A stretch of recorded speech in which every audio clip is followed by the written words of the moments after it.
Today's episode of Dating Disasters features Letitia, a woman who met a man on a date that almost became a nightmare from a horror movie.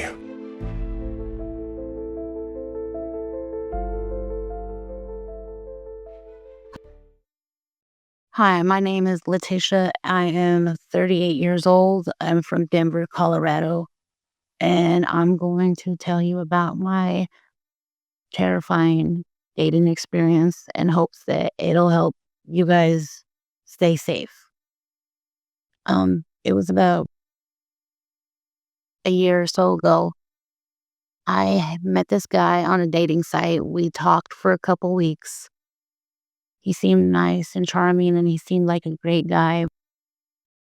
And so after about 3-4 weeks, he decided to ask me out on a date.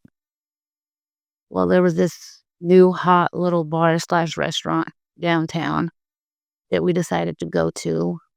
And I was really excited because everybody had been talking about it. It was supposed to be this great place. So to my surprise, he actually showed up on time and was dressed amazing. Walked over and gave me a big old huge hug like he'd known me forever. So it started off really great. We sat down at the bar and we had a drink while we were waiting for dinner. And then at dinner, he was sweet, funny, charming. And then all of a sudden, he switched up and wasn't anymore. It didn't help that he started drinking drink after drink after drink after drink after drink. I would start telling a sentence, or telling a story about me, and then he would cut me off mid-sentence and make it all about him. He kept doing that over and over and over.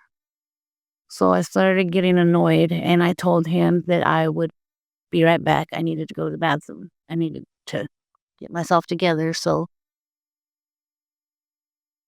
I went to the bathroom, and when I came back, I had left my phone on the table, and he's staring at it hard and intense. And it just didn't sit right with me. So I asked him, I was like, hey, did you touch my phone? And he just started laughing, and he's like, oh, it was just curiosity. Like, it wasn't a big thing. First red flag, why would you touch my phone, and what were you looking for in my phone?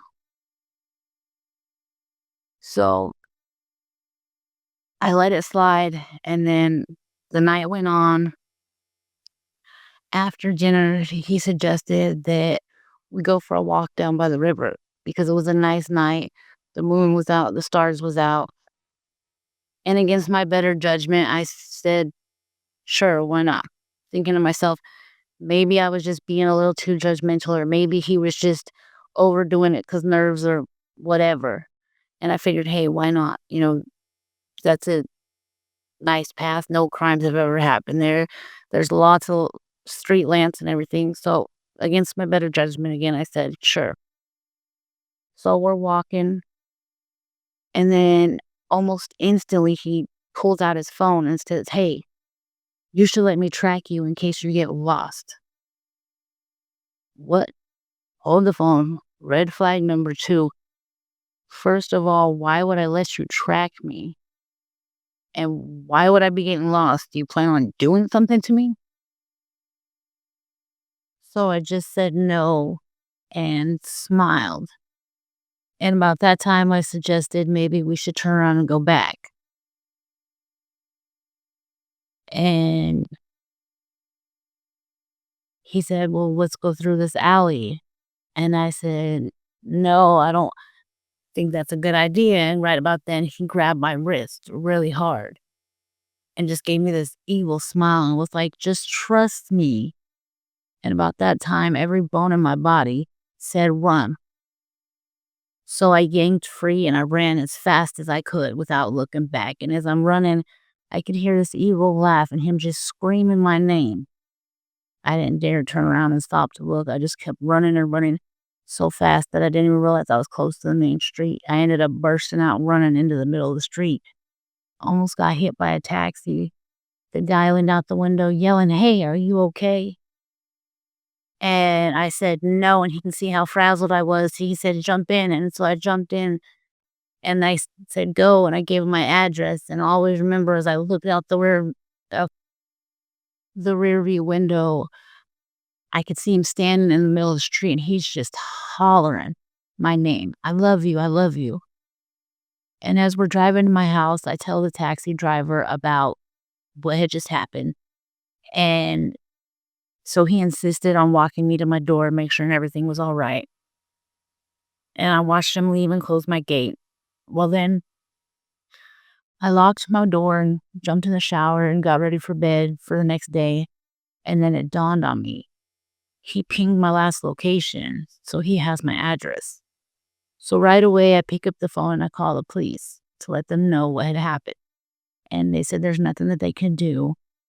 So I made sure all my windows were locked, my doors were locked, and I went to lay down and sometime ended up falling asleep. So the next day I got up and got ready for work and was heading out of my house to leave for work. And then all of a sudden I stopped dead in my tracks because I see that my gate is wide open, which I knew it wasn't when I went to sleep. So that prompted me to start looking around, and outside my bedroom window, I have a garden. And as I was looking around, I noticed that there's 2 fresh footprints because my sprinkler system goes off every day. So there's fresh footprints facing my bedroom window, like someone was staring in my bedroom window.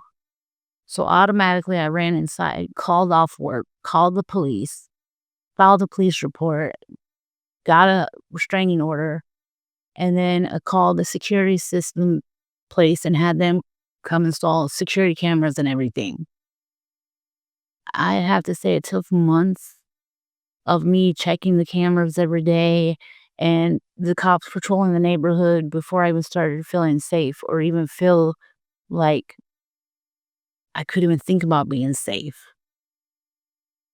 So I guess the moral is I got lucky, but make sure you do your research. Make sure you figure out who you're actually going out with and do a background check on them if you have to. And just be sure because the they ain't always what they seem. He seemed like a nice, decent guy, and come to find out, he already had like 2 charges of stalking on his record from before that I didn't know nothing about. I got away lucky, but not everybody does. So just make sure you check who you're going out with and know who you're talking to and know what they're about. Thankfully, Letitia avoided what could have been a real horror nightmare. Stay safe, daters, and always research your dates.